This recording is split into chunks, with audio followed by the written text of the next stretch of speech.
Have you ever met someone whose silence spoke louder than words? Move it, old man. Some of us have places to be. The voice came sharp from the back of the line. Young, cocky, rushed. The old bus driver didn't flinch. He just wiped the mirror with a weathered cloth, same motion he'd made every morning for over a decade. Same boots, same silence, same route. But this morning, someone else was watching. A Navy recruit paused as he stepped onto the bus, squinting in the morning light. His eyes locked on something half-hidden beneath the rolled sleeve of the driver's faded jacket. A tattoo worn by time but unmistakable, the anchor, the eagle, the seal trident. The recruit's entire posture changed. His spine snapped straight. His voice dropped to a hush. Sir. And just like that, the entire bus fell silent. Every morning just before dawn broke over the Gulf, Frank Malone pulled into the transit depot off Leopard Street with the same quiet rhythm he had followed for nearly 12 years. He didn't need an alarm. His body still woke him before the sun, just like it had in his service days. His movements were measured, spare, no wasted energy. Coffee was always black, no sugar. Shirt tucked in tight, boots polished, though nobody ever noticed. Bus narrower 417 always left the yard at 5:25. Always. Rain, heat, tropical storm watches, it didn't matter. Frank drove his route like clockwork from the Marina District to the naval base perimeter and back, looping through downtown Corpus Christi with a steadiness that comforted the regulars and baffled the rookies. He spoke little, not out of rudeness, just habit. A nod here, a tap on the mirror there. His presence was felt more than heard. He didn't joke, didn't comment on the weather, didn't indulge in the light gossip that the other drivers at the depot traded over vending machine coffee. Just Old Man Malone, they called him. Some younger drivers joked he had a microchip in his skull that made him drive on autopilot. Others assumed he was retired Navy, just a grunt who never quite let go of his regimen. He wore a Navy windbreaker every day, not company issue. His boots, black and thick-soled, clashed with the uniform's brown shoes. He never took them off, even when off duty. They looked heavy, maybe custom-made. No one asked. The only thing anyone ever saw him do differently was roll up the left sleeve of his jacket just a bit right below the elbow. Some thought it was to cool down. Some said arthritis, but he never rolled the other. Frank didn't smile much, but he wasn't grim either. There was something steady in him, something deeply still, like a pond that hadn't been touched in decades, but still held things beneath the surface. The regulars respected him in that quiet southern way. Folks who boarded every day at the same stops, the nurse from Crispone, the widow who carried her husband's urn in her purse, the high school janitor nodded and whispered, "Morning, Mr. Malone," as they climbed aboard. He never corrected them that it was Frank or that he didn't care for Sir. He just drove. There wasn't a soul who could remember him being late. Not even during the big freeze 4 years back when the overpasses iced and the city shut down. He was still there, salt on his boots, thermos in hand, checking mirrors with that same steady hand. To the world, Frank Malone was just a retired old man driving a bus on time. But to a handful of quiet observers, those who watched closely, there was something else. Something in the way he scanned intersections before changing lanes. The way he braced before tight corners. The way he checked every mirror at every stop, not once but twice. It was subtle, invisible to most. But to someone trained, to someone with military eyes, Frank wasn't just driving a bus. He was still running ops. And that's exactly what one new passenger was about to notice. Could this quiet driver be hiding a secret that would change everything? It was a Tuesday morning when Eli Navarro boarded the bus. Just 19, freshly minted from orientation, and still breaking in his boots, Eli stood straighter than most. His uniform was crisp, the scent of new fabric and starch still clinging to the fibers. He was polite, quiet, and attentive, not yet shaped by rank, but already molded by respect. He was stationed at the Naval Air Station for basic systems training, still trying to find his footing. Like many others, he had been told to catch the 5:45 bus on North Beach. And like everyone else, he didn't expect much from the driver. But that morning, as he stepped aboard, his eyes caught something most missed. It wasn't the boots, though he noticed those too, laced tight, military spec, not the standard issue for a transit driver. It wasn't the way the older man scanned the mirrors with such precision, like he was tracking more than traffic. No, it was the arm. The driver's left sleeve was rolled just below the elbow, and in the narrow slice of weathered skin exposed beneath it, Eli spotted something. Ink, a shape. At first glance, it could have been any old tattoo. But Eli had been paying attention in briefings. He'd seen the charts, the insignias, the codes of brotherhood etched into muscle and bone. This one was unmistakable. A trident, partially worn by time, but intact. An eagle perched with wings spread, the anchor, the pistol, the seal emblem. Eli froze mid-step, his boots thunking lightly against the rubber floor of the bus. The driver didn't notice, or if he did, he didn't show it. He simply nodded once, turned his eyes to the mirror, and shifted the bus into motion. Eli took his seat near the front, heart pounding, suddenly unsure if he had just imagined it, but the details were too clear. That wasn't a decorative tattoo. It wasn't inked for flair. It was earned, and only one kind of man earned that. The ride was otherwise uneventful. The usual stops, the same quiet hum of early risers nodding off or scrolling their phones. Frank didn't speak. Eli didn't either. He spent the ride stealing glances, discreet, calculated, respectful, trying to make sense of the man in front of him. He noticed the posture, how the older man sat with his back never touching the seat, shoulders squared. The way his eyes flicked to every passenger as they boarded, not with judgment but evaluation, like he was still calculating threat levels, like nothing about him had actually retired. When Eli stepped off at the base, he hesitated. He wanted to say something, to ask, to acknowledge, but something in the driver's silence told him it wasn't time. "Thank you, sir," Eli said quietly as he stepped down. The driver's eyes flicked to the mirror for half a second. No smile, no nod, but he had heard it.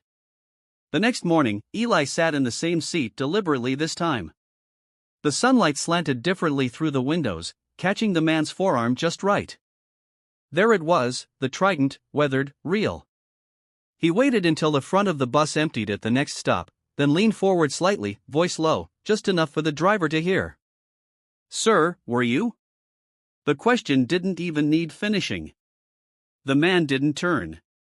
"I was," 2 words, nothing more. And that was when Eli Navarro knew this man wasn't just a driver. He was a shadow from a war most would never know.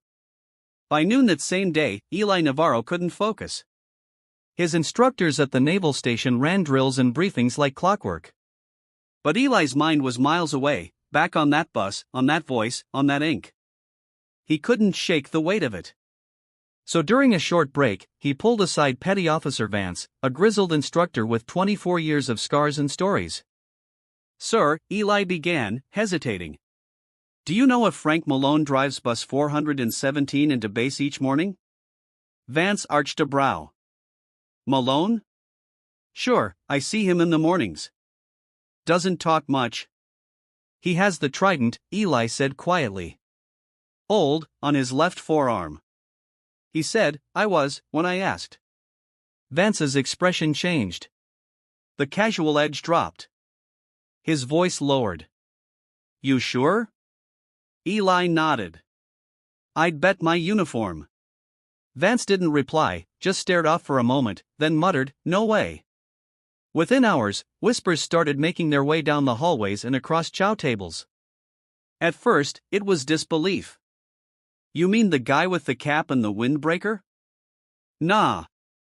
But then someone else confirmed it. An older logistics chief who'd seen the tattoo back in 2019. Then another remembered an old story passed around during cold weather training. A SEAL op in Panama, 1989. 6 teams surrounded. Extraction failed. Mission command went dark. They made it out. Every one of them. No air cover, no medevac, no backup. Just a name whispered in the after-action reports. Griggs? No, Granger? No one could remember clearly, but then someone on the Navy forums found a redacted mention in an old Navy Times archive. Master Chief Frank Malone, SEAL Team 3, awarded Bronze Star with Valor, mission details classified. The chatter reached further than the base. A retired SEAL instructor from Kingsville texted someone still active. "You hear this story about a bus driver in Corpus?" "Yeah, Frank Malone. I thought he was dead." "Nope, just done." By the end of the week, the story had rippled through the barracks like a rising tide. The man who once ran Black Ops in Central America, who pulled out an entire fire team under sniper fire with a broken femur, was now steering a city bus through the Marina Loop. And every morning, he rolled his left sleeve just below the elbow. Not to show off, just enough so those who knew might recognize. One morning, the routine changed. The bus arrived on time, just like always. Same mirror check, same silence. But at the third stop, past the pier, a tall figure boarded. He wasn't in standard Navy gear. He wore full dress blues. Rows of ribbons lined his chest like a historical archive. A silver seal trident gleamed beneath his nameplate. CMDR J. Westfield. Everyone on the bus froze. Frank didn't say a word, just glanced up through the mirror. "Morning," the commander said, his voice calm but filled with weight. "Permission to ride?" Frank's hand never left the wheel. His eyes met Westfield's in the reflection. "You got a seat, Commander." No one said another word. The younger sailors on board sat ramrod straight, suddenly hyper-aware that something sacred was happening. When the bus pulled to a stop by the naval station, CMDR Westfield didn't stand right away. He remained at the front, just behind Frank, and leaned forward slightly. "I reviewed the records," he said in a tone just above a whisper. "You're the one from Operation Marlin." Frank exhaled slowly. "That man's gone. Long time now." "With all due respect, sir," Westfield replied, "some legacies don't die. They just change uniforms." The commander stepped off without another word. And Frank, he simply checked the mirror again. The route wasn't finished. By the following Monday, the bus was different. Not the bus itself. Bus 417 was the same aging city coach with scuffed vinyl seats and faded handrails. But the way people treated it had changed. Something unspoken lingered in the air, the kind of reverence usually reserved for monuments or memorial walls. It began quietly. Young sailors and Marines started arriving early 10, sometimes 15 minutes before departure. No chatter, no phones, no earbuds, just quiet, respectful stillness at the stop. They lined up in clean rows, not because they were told to, but because it felt right. When Frank Malone pulled in right on time, as always, they boarded in silence. Each nodded with a subtle, almost ceremonial dip of the head. No good morning, no thank you, just presence, respect. Frank didn't change a thing, didn't acknowledge it, didn't adjust his sleeve or smile or say, "I see what you're doing." He just drove. But the young service members noticed every detail.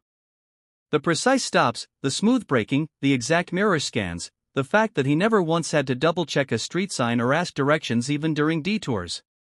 One morning, a recruit quietly pulled a napkin from his pack and wiped down a coffee stain on a window. The next day, 2 others collected discarded water bottles at the back of the bus. By the end of the week, the bus was immaculate, cleaner than any in the fleet. No one had organized it. No one had asked. They just did it.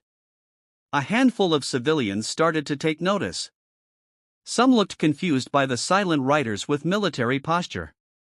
Others rolled their eyes when the uniformed passengers stood for older women or picked up dropped bags without hesitation. And then inevitably came someone who didn't understand. It happened on a humid Thursday afternoon. The bus was half full, mostly basebound service members and a few off-duty workers. A teenage boy boarded, headphones blaring music, cap backward, baggy hoodie drooping off one shoulder. He plopped down halfway down the aisle, legs stretched across the phone volume still cranked. As the bus rolled through Ocean Drive, he glanced at Frank's back and scoffed. "Yo, Grandpa, can't this thing go any faster? I got places to be, man." A few passengers looked up but said nothing. Frank, as usual, said nothing either. eyes forward, 2 hands on the wheel. Same silence. But Eli Navarro was sitting near the rear that day. Now in his 3rd month of training, Eli had grown quieter, stronger. He looked up slowly, removed one earbud, and turned in his seat. "What's your tone?" he said evenly, not raised, not angry, just calm. The teenager blinked. "What?" Eli didn't repeat himself. "That man bled so you could run your mouth on a public bus," he said. "So maybe sit up, shut your music off, and learn a little something about respect." The teen went pale, fumbled for his phone. The music stopped. His head dropped. The rest of the bus remained silent. Frank didn't say anything, but in the mirror, Eli saw something. A flicker in the driver's eyes. Not gratitude, Frank never sought that recognition, approval perhaps, barely visible, but there. From that day forward, it was as if the entire route understood. Civilians who once ignored the driver now nodded quietly as they stepped off. City workers tipped their hats. Retired veterans who happened to ride stood a little straighter, as if remembering the man behind the wheel from another life. And Eli, he began journaling after each ride, small notes, observations, not just about Frank, but about how discipline could change a space. The bus wasn't just transportation anymore. It was a moving tribute to a man who never asked for one. By the 2nd month, the story had spread beyond the base. It started small, a mention in the local VFW chapter's newsletter. A few curious whispers in the Corpus Christi City Hall breakroom. Then someone posted a blurry cell phone photo on Facebook, Bus 417, early morning light, a line of uniformed recruits boarding in perfect silence. The caption read simply, "There's a legend driving this route. SEALs ride it like it's sacred ground." Within hours, the post had hundreds of shares. Veterans chimed in. "I rode with him in '93, quietest men I ever met." Others asked questions. "Is this real? Who is he?" Local reporters came sniffing. One morning, a journalist from Channel 7 News showed up at the depot with a clipboard and camera in tow. She waited near Frank's bus as he completed his pre-road inspection, checking the tires, cleaning the mirrors, running through his checks like always. She smiled brightly, a little too rehearsed. "Mr. Malone, I'm with the local news. We'd love to do a feature on your military service and the impact you're clearly having." Frank didn't even pause. "No interviews," he said simply, reaching for the latch on the side panel. "Sir, I think a lot of young people could learn from your story, especially the ones serving now." "It's not my story they need," he interrupted this time, meeting her eyes. His tone wasn't unkind, but it was final. He didn't elaborate. Just closed the panel and moved on. She left 5 minutes later, her questions unanswered, her cameraman shaking his head in quiet admiration. That interview never aired, but the story kept spreading quietly, steadily, like the man himself. At City Hall, someone suggested naming the transit center after him. A councilman whose daughter was stationed at the naval base offered to make it official. Frank declined politely, firmly, no names, no dedications. But he couldn't stop what happened next. One misty Friday morning, just before the 5:45 departure, a small crowd gathered near Frank's usual stop at the North Beach Loop. City workers in orange vests, a Navy officer in full dress, a handful of veterans, a few civilians, and off to the side, 2 older men stood holding a covered bronze plaque. They didn't make a speech. They didn't cut a ribbon. They simply mounted it beside the bus shelter, brushed the dust from its edge, and stepped back. The plaque was understated. No portrait, no fanfare, just a few engraved words, "For those who serve in silence, in honor of Frank Malone and every warrior who never needed applause." Frank saw it later that morning. He didn't stop, didn't touch it, but he stood straighter as he pulled the bus away from the curb. A few of his passengers saw it, just the smallest shift in posture. That was his thank you. The plaque was photographed by tourists the following week. It made its way onto a military subreddit. Then a Navy vet posted about it on LinkedIn. That post was picked up by a veterans nonprofit and shared across the country. Suddenly, the quiet man in Corpus Christi was being talked about in bases from San Diego to Norfolk. But Frank Malone kept his routine. Same boots, same silence, same route. And somehow that made the respect deepen. He wasn't trying to be noticed, wasn't correcting people or giving lectures. He simply showed up every day and did his work with honor. It reminded people of something they'd forgotten, that heroism doesn't always wear medals. Sometimes it wears a transit badge and carries a cloth for wiping mirrors. The city didn't rename the depot. They didn't put his face on a billboard. But the bus, that old bus 417, to everyone who rode it now, especially those in uniform, it wasn't just a ride anymore. It was a place you stood taller because the man at the wheel reminded you how. It was a Monday when Frank didn't show up. For the first time in 12 years, bus 417 pulled into the depot with a different driver behind the wheel. No one had seen it coming. There was no notice, no announcement, no substitute name scribbled on the transit board, just absence. The replacement was competent enough, young, polite, did his job by the book, but the difference was immediate. Subtle things, how the bus braked, how the stops were a few seconds late, how the mirrors weren't adjusted with the same meticulous care. The silence, too, felt different. It wasn't reverent, now it was uncertain, hollow, as if everyone was waiting for something that wouldn't come. The service members who had come to treat bus 417 like sacred ground were quiet that morning. Eyes scanning the mirrors, the dashboard, the driver's seat, looking for any trace of the man who'd made this route something more than routine. Frank Malone was gone, and no one knew why. Tuesday came, still no Frank. By Wednesday, whispers started again. Maybe he retired. Maybe he finally took a vacation. Maybe something happened. But no one said what they were truly thinking, that maybe the old warrior had made his final departure. Then Thursday morning arrived. Bus 417 pulled into the depot at 5:25 a.m. on the dot, and Frank Malone was back behind the wheel. Same boots, same windbreaker, same steady silence. But there was something different. Right behind his seat, secured with reverent care, sat a triangular wooden display case. Inside, a perfectly folded American flag, the kind they only hand out once, the kind that never comes back with the soldier who earned it. He didn't speak. He didn't acknowledge it. But every passenger who stepped aboard that morning saw it. And every single one understood. Someone close to Frank, someone from that world he never spoke of, was gone. Maybe a teammate, maybe a brother in arms, maybe the last of his old unit. No one asked. No one needed to. The silence that filled the bus that morning was unlike any before. It wasn't just respectful. It was sacred. The air seemed heavier, the engine quieter. The hum of the tires on asphalt felt distant, like the world outside had paused in mourning. No one touched their phones. No one spoke. At the back of the bus, Eli Navarro sat with his cap in his hands, pressed gently to his chest. Others followed suit, military and civilian alike. A nurse placed her hand over her heart. A high schooler removed his headphones, holding them silently in his lap. Even the construction worker, who usually dozed off during the route, sat upright, his gaze fixed out the window, jaw clenched. No commands were given. No gestures were made. It just happened because grief has its own language. And in that moment, they were all fluent.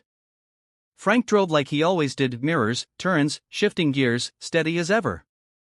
But every move seemed a little more deliberate, a little more measured. At each stop, passengers boarded quietly and instinctively lowered their voices when they saw the flag. No one dared speak to him directly, except for Eli, who, just before stepping off at the base, paused at the front, voice barely above a whisper. "I'm sorry for your loss, sir." Frank didn't respond, but he met Eli's eyes in the mirror, and that was enough. For the next few days, the flag remained behind the seat, untouched, polished, honored in its quiet place. Nothing was said about it at the depot. No announcements, no emails, no protocol, but every driver gave Frank space. Every mechanic double-checked his bus before he arrived. No one dared park in his spot. The unspoken truth settled across the route like fog. Frank had buried someone. And yet, he came back, just as he always had. And in doing so, he taught every young man and woman in uniform watching him that strength isn't just found in medals or battles or missions accomplished. It's found in showing up the next day, even with a flag behind your seat, even when your heart is heavier than your hands. Frank Malone never gave speeches, but that week he said more than most men ever could. The memo from the Transit Authority was short. One paragraph, no bold print, no farewell flyer. Operator Frank Malone to retire effective Friday, final route on bus 417. That was it. Just another line on a clipboard for most. But for the men and women who rode with him, those who knew what his silence carried, it meant the end of something sacred. And they weren't about to let it pass unnoticed. Friday morning dawned early and cool, with mist clinging to the street signs and a hush in the depot yard that felt almost ceremonial. At 5:25 a.m. sharp, bus 417 rolled out of the garage one last time. Frank Malone was at the wheel. Same boots, same rolled sleeve, same expressionless resolve. But today, something in the air told him he wouldn't be driving alone. As the bus turned the corner onto the outbound lane, the lot came into view. And there they stood, two lines shoulder to shoulder, stretching from the garage doors to the far curb.